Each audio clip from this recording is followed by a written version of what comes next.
Hey, I'm Nick. And I'm Allie. And this is But Have You Tried from the David A. Howe Public Library.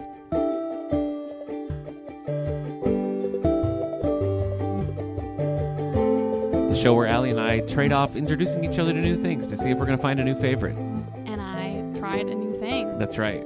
Just this past weekend. Yes. Drum roll. That may or may not have been assigned by you. Okay. Allie's assignment for this week was the 1985 film The Goonies, directed by Richard Donner. All right, Allie. So you have no experience with this movie? Nothing? Nope. Like, okay, all the experience I had with this movie before watching it is that I know we showed it in the auditorium like maybe 2 or so months ago. Okay. But I didn't go see it. I just saw a poster being like, The Goonies is playing. And I was like, cool. That's right. And we showed that because we put out on the library social medias, like, what movies should we show? And The Goonies, with no input from me, Allie, no Zero undue input influence. From you. You didn't make like 5 fake accounts and just comment over and over again. But The Goonies sort of rose to the top of things we should show. So that's right. So we showed it because it's, it's a favorite. All right, Allie, tell me some of the things that you learned about The Goonies. Okay. All right, hit me. Give Give me some facts. Some research that I found. Okay. So like you said, came out in 1985 and was directed by Richard Donner. The screenplay was by Chris Columbus, but it was based on a story that Steven Spielberg came up with. Yeah. Which, like, all the relationships there, I was, like, trying to trace. I was like, wait, so who? Who made this up? It feels so Spielberg-y to me. Just, like, the vibe of it. You know, I feel like it's pulling some things from E.T. and just that nostalgia. I feel like Spielberg was doing nostalgia when it was like current, but somehow it still has, you know what I mean? It still has a nostalgia Yeah, somehow feel. like even, I don't know. Yeah, but yes, no, I think that's fair. Story by Spielberg. Well, and also like when we were watching it, Spielberg's name was like coming up in all the credits. Yeah. But did I notice Chris Columbus? Not at all. No, you didn't. Okay. So anyway, this movie was filmed in Astoria, Oregon, which is apparently like a big claim to fame for them now. Yeah. Which kind of makes sense. Sure. It's starring a few notable names. We've got Sean Astin, Josh Brolin, who's Thanos. What? Yeah, that's correct. After I realized this, I spent the whole movie trying to figure out if he looked like Thanos at all. Him, yeah. He did not. You didn't see it. I didn't see it at all. All right. He's also Cable in the Deadpool 2. I have not watched any seen Deadpool. That? Okay. All right. Okay, we've also got Jeff Cohen, Corey Feldman, and I love Corey Feldman. What else is he in? Corey Feldman was like huge in the 80s. It was like him and Corey Haim. It was like the two Corys. I used to love License to Drive. He voices Donatello in a couple of the Turtle movies. Oh, okay. He was just, I like me some Teenage Mutant Ninja Corey Turtles. Feldman, you know. We've also got Ki-Hai Kwan, who is in Everything Everywhere All at Once. Yeah. He looks the same. Like he looks like a baby, but he also looks the same and sounds the same. He really does. It was really fun true. to see that. It's I true. enjoyed that a lot. Mm-hmm. Then we've got Carrie Green as Andy and Martha Plimpton, who I don't think I recognize anything else that either of them are in either. Carrie Green did a few movies. She did like a couple of Charlie Sheen movies right after this, and then kind of stopped doing that. Okay. So I mean, she's popped up here and there. Martha Plimpton was in that show Raising Hope that was, I don't know, it's probably been 10 years or so now, but she had sort of a resurgence come back. I feel like if you saw modern day Martha Plimpton, you might be like, okay, I've seen her around. Her name is like familiar to me, but I like tried to do a little like pass through like, oh, what she's been in. And I was like, I don't think I actually really recognize any of these things. She stayed in the game pretty well. Of course, Sean Astin, you know. Funny thing about Sean Astin. So I did read my Goonies novelization, which is by James Caan, not Godfather James Caan, different James Caan. But one of the things that I thought was funny in it was at one point, Brand, Josh Brolin's character, the older brother, when he's chasing them, there's a couple of extended scenes that must have been in the original script that didn't make it to the movie. But in one of them, they're like, Mikey's like, "How did you find me?" And he was like, "I followed your little hobbit feet."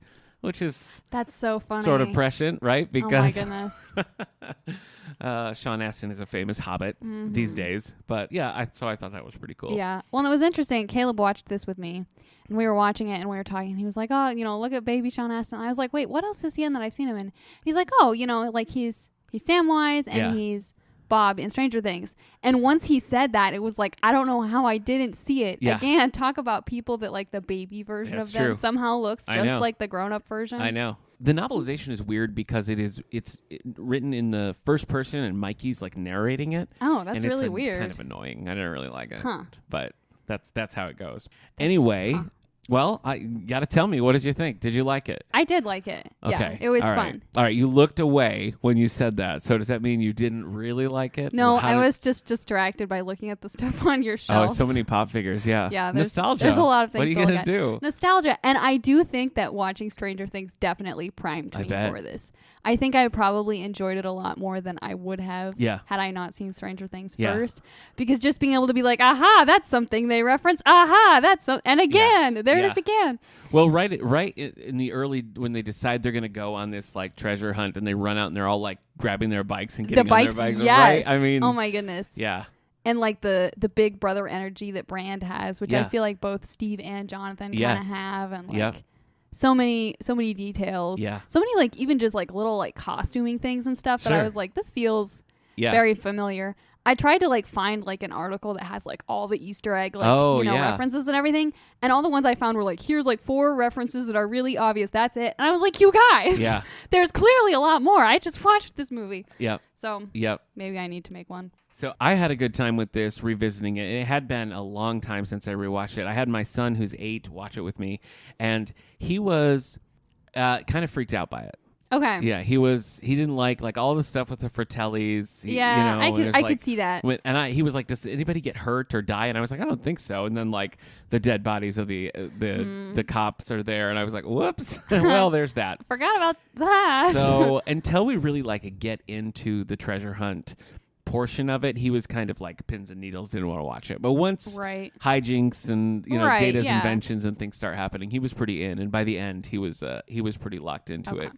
I guess we should say, if you haven't watched the Goonies, you're crazy. No, if you haven't watched the Goonies, I was until like 3 days ago. The overall plot is Mikey and his friends live in this neighborhood that's about to be purchased by, the Richie Rich, and they're going to make it into like a big giant country club, swanky kind of place. And they're working to try to save their neighborhood, and Mikey's dad is in historic preservation, and he's trying to make something happen that way.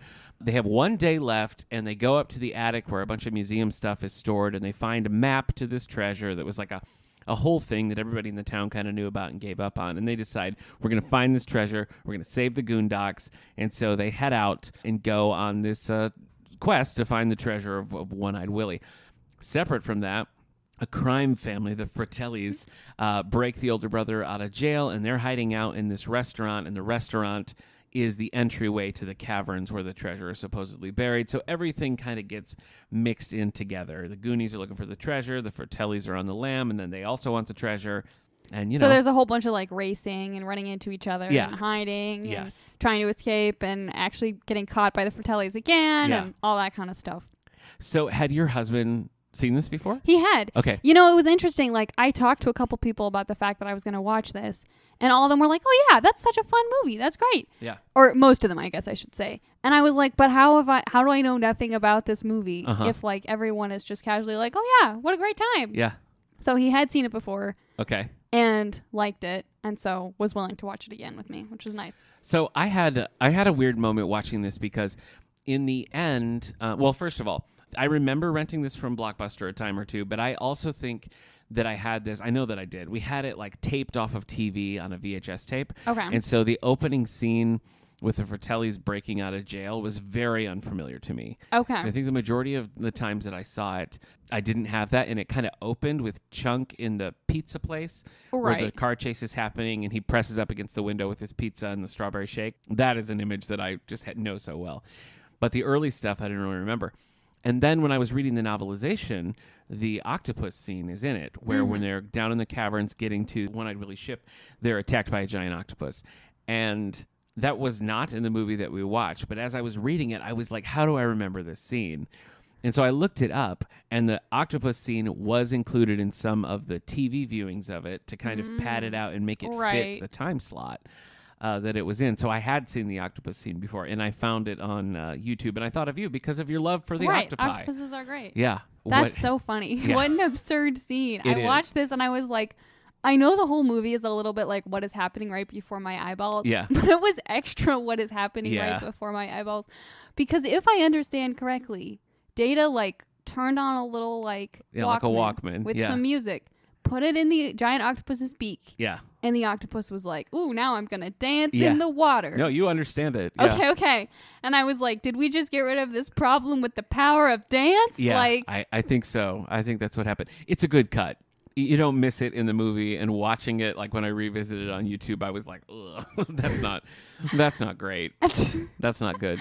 I was kind of like watching it with my son, brought back all the things that like cracked me up as a kid, because they swear a little bit, and there's some mildly dirty jokes and things like that. And I kind of remembered thinking like, "Ooh, I'm watching such a grown-up movie as a kid." That's really funny. And they did kind of crack me up, but it was a good revisit for me. What were some of the standouts for you? What were some of the things that you liked or disliked about it? Some highlights.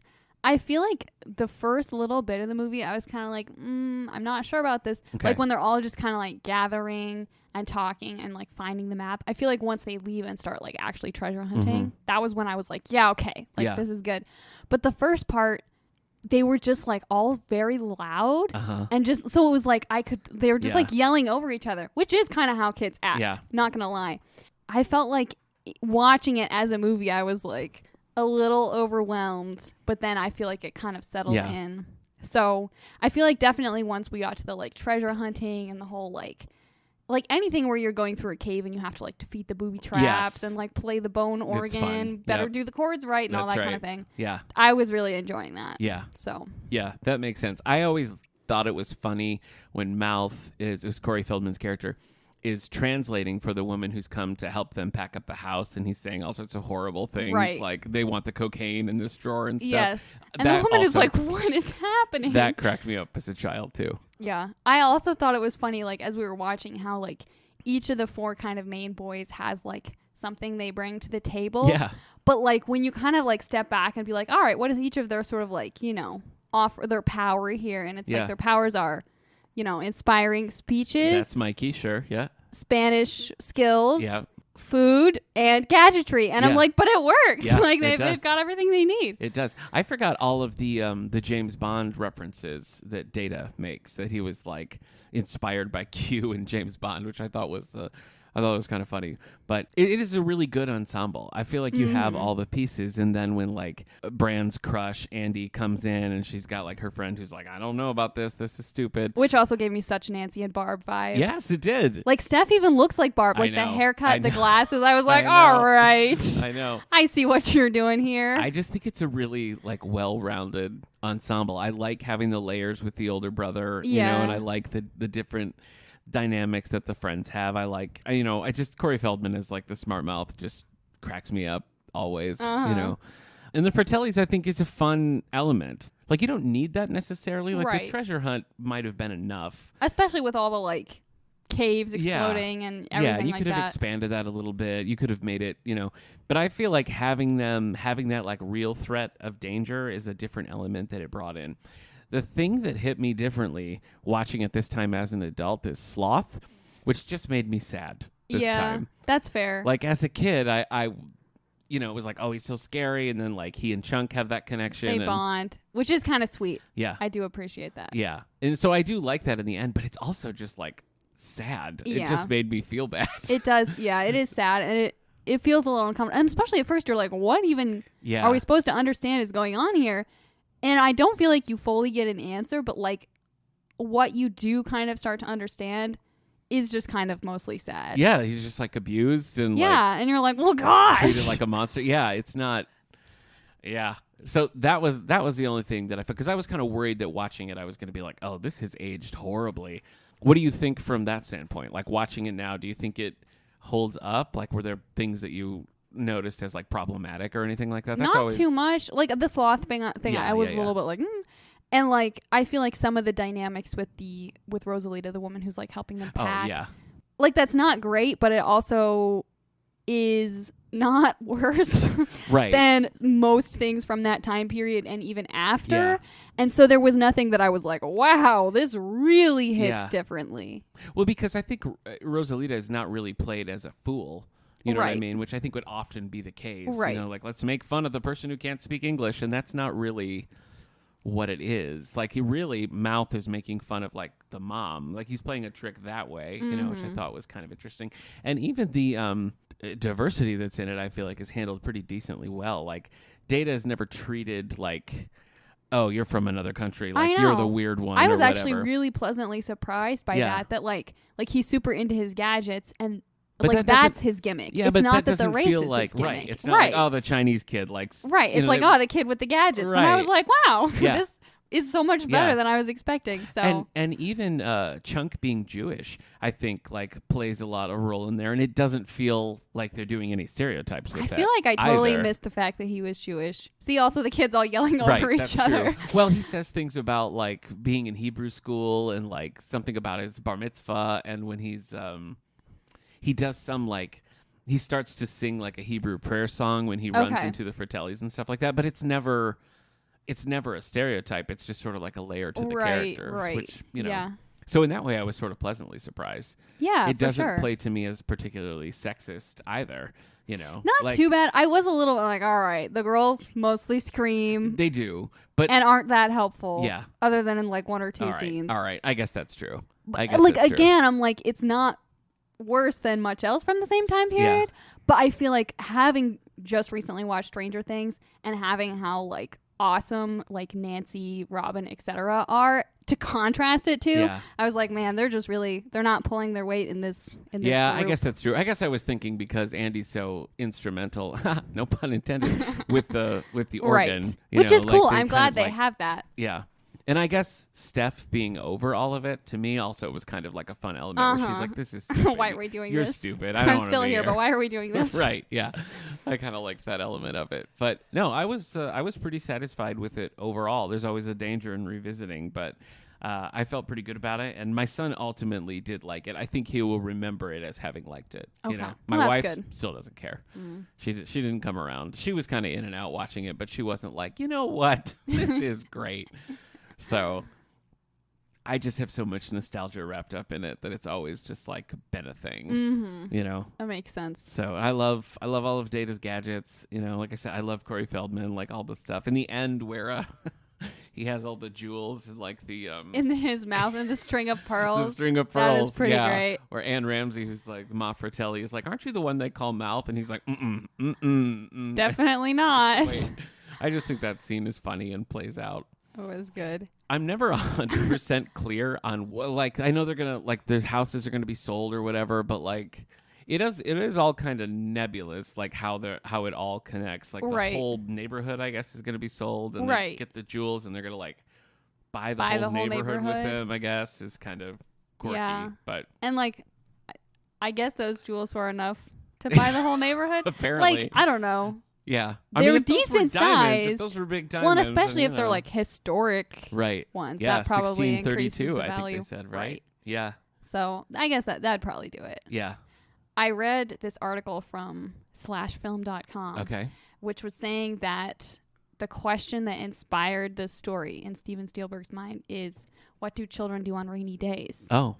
And I don't know. I read that and I was like, oh, okay, that kind of makes sense because it is raining like the whole time. Yeah. In the idea that instead of being like, oh, well, clearly they, sit inside and do whatever. It's like, well, clearly they bike down this giant hill and explore this cave. Yeah. It is.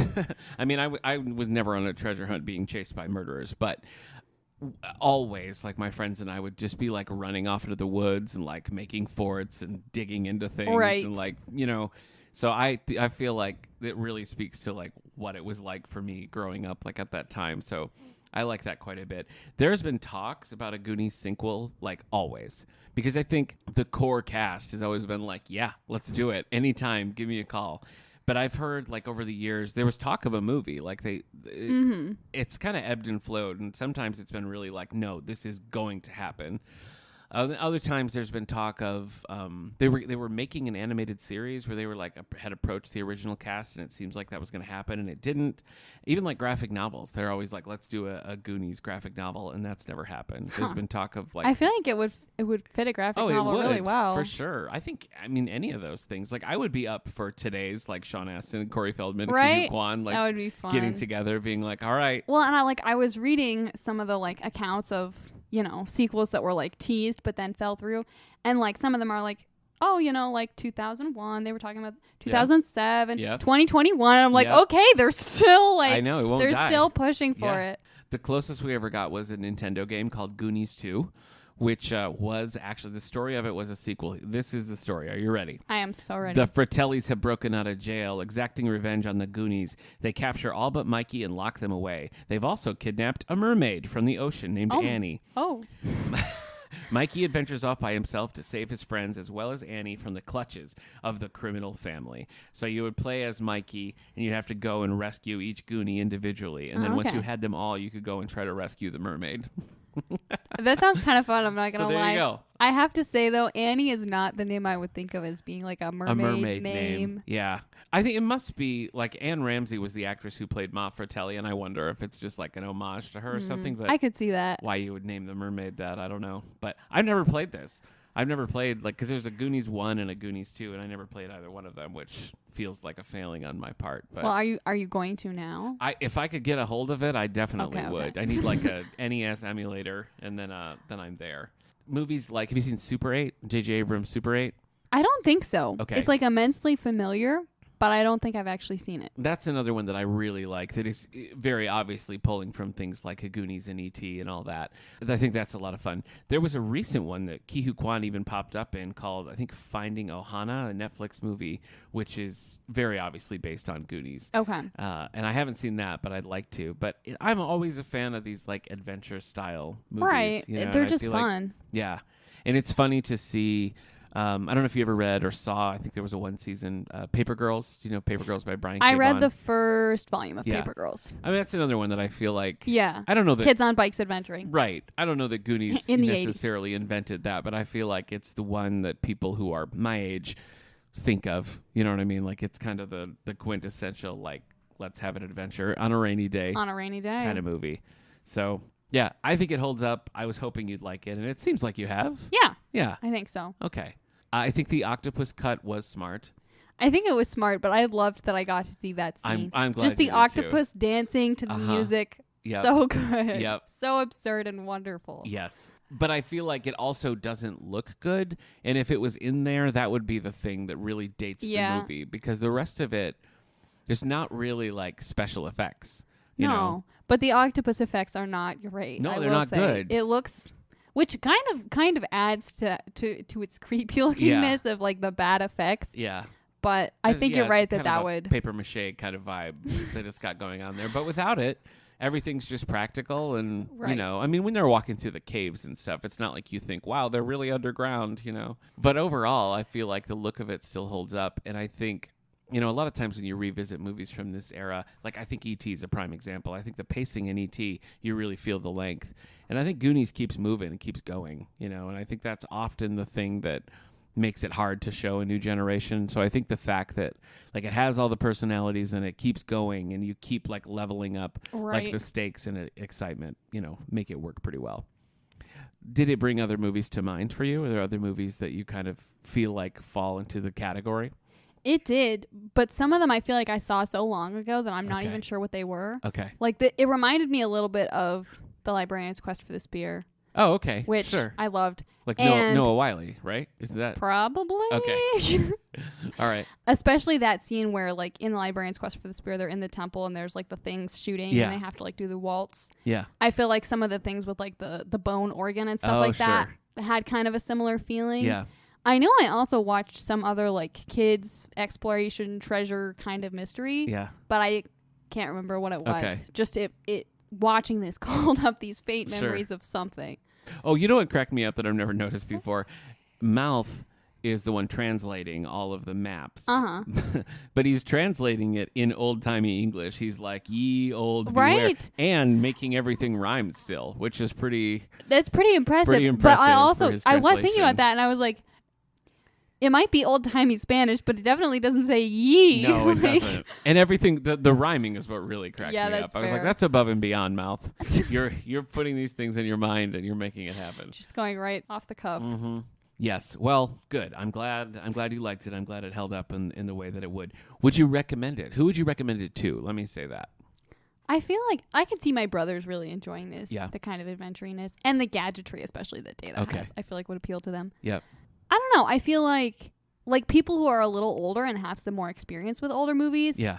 I think like anyone who likes adventure movies, who can tolerate a movie that's older, I think would like it. I think you have to have some nostalgia for some part of it. You know, the movie itself, that kind of storytelling, or just like the 80s, you know, like I don't know that it would play somebody just watching it cold. Like, I don't know that would necessarily work. Yeah, that's fair. You know, like that I think you have to have some tie or connection to it, or be a fan of the things that are kind of doing similar, like we've mentioned, Paper Girls, Stranger Things, that type of deal.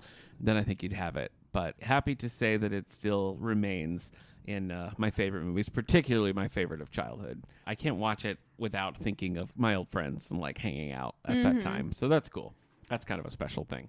Well, speaking of the past and old friends. Oh, yes. I now have an assignment for you, which is something that has been near and dear to my heart for a long time. I'm nervous. All right. And I want to ask if you've tried this, but I know you've tried it a little bit. Okay. But like the least typical instance of this. I know what you're talking about. All right. It's Jane Austen. Have you tried Jane Austen? We did a Jane Austen book club, and I read Northanger Abbey. Mm-hmm. That's the only one. That's it. And that's like the weirdest, like I love it, but it's like the least typical Jane Austen novel. That's what I've been told. My wife was like, why would you read that one? I was like, I don't know. That's just what I did. Okay. All right. So from the Goonies to Jane Austen. You're pivoting it's to a Jane supernatural Austen. transition, right? Okay. All right. Oh, there's supernatural elements. All right. Cool. In Northanger Abbey, they faint at it. Yeah. Okay. That's true. That's true. All right. So what are we doing? So I think the most kind of like classic Jane Austen that people think of is Pride and Prejudice. Sure. So I'd recommend to you to And read zombies? Pride and Prejudice. No zombies.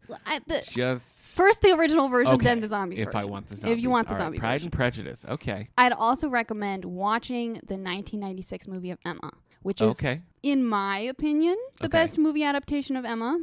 That's not the Gwyneth Paltrow? It is Gwyneth Paltrow. Okay. It has Gwyneth Paltrow. It also has Toni Collette, who's in Knives Out. I know Toni Collette. And Ewan McGregor. Yeah. Which I think is just fun. Yeah. So I think you'll like the movie. Okay. Pride and Prejudice and Watching Emma. Emma. You know what? Years back, we had Alexander McCall Smith come and do a author visit here, which was great. He was so fun. But he had written a retread of Emma, and I did read that for the book club, and it was so bad. Oh, no. But I won't hold that against okay. Emma. I also haven't seen Clueless, so maybe now is the time to also watch Clueless. I think it would be... Clueless is one that I think you definitely would enjoy, but probably enjoy a little more after having some experience with Emma. Okay. All right. You've thrown down the Jane Austen gauntlet. Yes. And I have no choice but to meet you there. All right. So in 2 weeks, we'll be back to talk about the things we've been reading and watching and all of that. I'm going to have some Star Wars stuff because we're recording on Star Wars Day. It's Star Wars Day. May the 4th be That's with right. you. Thank you. Thank you so much. And then in a month, we'll reconvene and we'll talk about Pride and Prejudice. I'm so and excited. The 90s movie, Emma. Okay. We'll see you then.